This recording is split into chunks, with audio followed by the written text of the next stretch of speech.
I feel like we've all been in this situation where, when building a deck, we find ourselves with far too many cards. Whether this be when first building the deck, or maybe you bought a handful of cards to upgrade a deck, but haven't quite decided on what you're actually replacing. In this video, I'd like to tell you how I personally like to make cuts when working on a commander deck, and hopefully you can take something away from this as you continue to tinker with decks of your own. The first scenario I'm going to address is when you first start building a deck, and after dumping half of EDHREC into your online deck builder, you see an error message that a deck needs to have exactly 100 cards, not 150. I also want to point out really quickly that using an online deck builder is a wonderful tip to make deck building easier, as opposed to laying cards out on paper. I personally prefer Architect, but Moxfield is probably more popular, especially for CEDH. Just try them out and use what works best for you.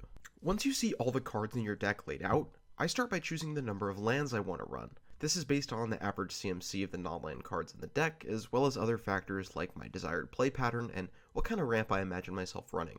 This is an iterative process, since cutting cards en masse can change these aspects of your deck, but it's nice to have a starting point so you know you're only cutting non-land cards at the start. I usually have a good idea of what my mana base looks like in terms of dual lands, so I just chuck in basics until I hit my desired color ratio and land count.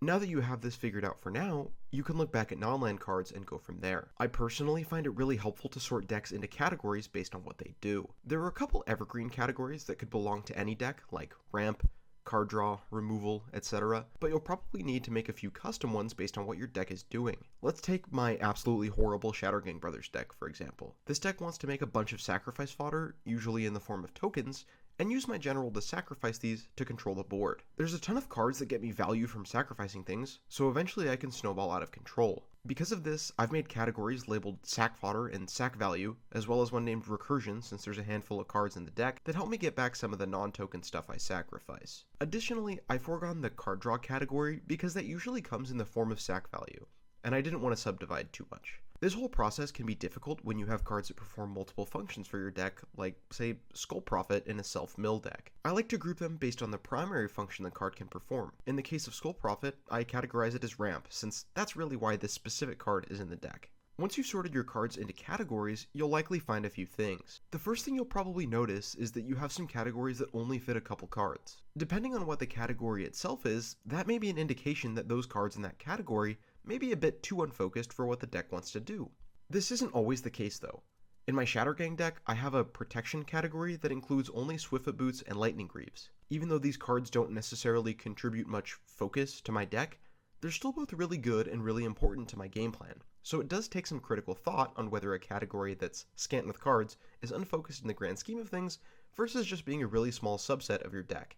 Another thing you may see is that some categories have vastly more or vastly fewer cards than you'd expect to see in a deck. If your commander deck has 18 ramp spells, that's probably a bit excessive for most decks. The same thing goes if your deck only has, say, 5 ramp spells. That may be an indicator that you need to focus in this area more. In general, over time you can generate your own sort of template for how many of each type of card you like to include in each deck. When it comes to removal, I generally play 6 to 8 cards that are either spot removal or counter spells, and 2 to 4 board wipes. This is a pretty typical removal suite for me, and I don't deviate much from it from deck to deck. Once you start to build this knowledge and experience, it'll also help you trim some fat in those areas as you make new decks. As you delve into your sorted categories and realize you need to trim some cards from there, it can be difficult to figure out what specific cards to cut from within the category. There are probably a few key cards that are leaps and bounds ahead of the other cards in that category, like Soul Ring and a ramp package, but choosing between two spells that are really similar can be tough. For cases like this, there are a couple things I like to do. First, I make a decision in my head and justify it to myself with a quick sentence or two. Let's say I've decided I need to cut either Deathreap Ritual or Moldervine Reclamation. After looking at the two, I decide I want to keep Moldervine Reclamation. Why? Moldervine can draw me multiple cards per turn and can almost win me the game on the spot with a board wipe. Now, whether or not my justification is right, I have my decision for why I'm going to keep Moldervine and cut Deathreap. Now comes the second part. When you cut a card, especially once you're done doing significant trimming, don't forget about it. I like to keep a list of cards I cut kind of off to the side of all my lists. That way, in case I ever find that a card's underperforming, I have a list to draw from to try to replace it. And this list is made up of cards I've already considered to put in my deck. This is a nice way to save brainpower while also helping me learn from my past decisions. So I touched on something here that I want to expand on, and this is mostly applicable for after you complete a rough draft of your deck and you started playing with it. As you play more and more games with the deck, you should really reflect on how each card performs, especially ones you're iffy on. This will take a lot of games so you can see the cards in question multiple times in multiple scenarios, but over time you'll get a feel for which cards are largely good and which are largely bad. That way, whenever you have some upgrades or want to switch up some stuff, you'll have an idea of what you want to get rid of already. I personally notate these cards in their own category in Architect. I call it a cut board, and they're usually the first ones to go once I decide to make an upgrade to my deck. Another situation you can find yourself in is when you order, say, 10 shiny new cards for your deck without knowing exactly what to cut for them. And a lot of my past advice still applies. Sometimes a swap will be relatively easy. I finally picked up a Capture of Jingzhou for my extra turns deck. Now I can cut this strictly worse extra turn spell with limited utility. Great. But sometimes a swap can be much more complicated. And that's where my previous advice applies. Think about cards you're playing that have consistently underperformed in several situations. Think about what category these cards fall into, and if that's where you should look first. Think about any cards or even entire categories that just feel unfocused and out of place in your deck.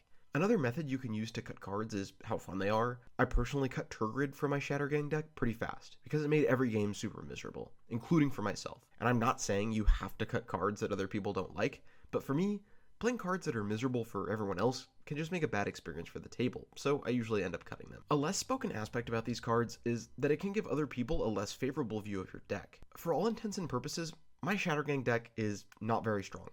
It's not even a 7, that's how mediocre it is. But if that deck were to play Turgid, every single game I see Turgid will warp my playgroup's perception of the deck, causing them to either play stronger decks or focus me when I do play the deck. This is true for any card that is substantially more powerful than the rest of the deck. I'm currently on the fence about Corvold, since it's so incredibly strong every time I draw it, but it also sort of takes over the game whenever I play it. I might take this idea and turn it into an entire video, so if you'd like to hear more, let me know. But regardless, addition by subtraction politically is a really underrated way to improve a deck through making cuts. One last thing I'll touch on is that cutting cards gets harder the closer you get to 100 cards. But once again, it's perfectly fine to make a decision between some cards and go back and change it later. That's why I recommend always keeping track of what you cut, just in case you realize you made a mistake. Most of my deck boxes even have a handful of unsleeved cards tucked away that I just recently cut, so that way they're always in my mind when I play the deck. If you enjoyed this video, please consider subscribing, leave a like, and maybe check out some of my other videos while you're here. Also, if you have any video ideas, let me know in the comments and I might make them into a video one day. Thanks for watching.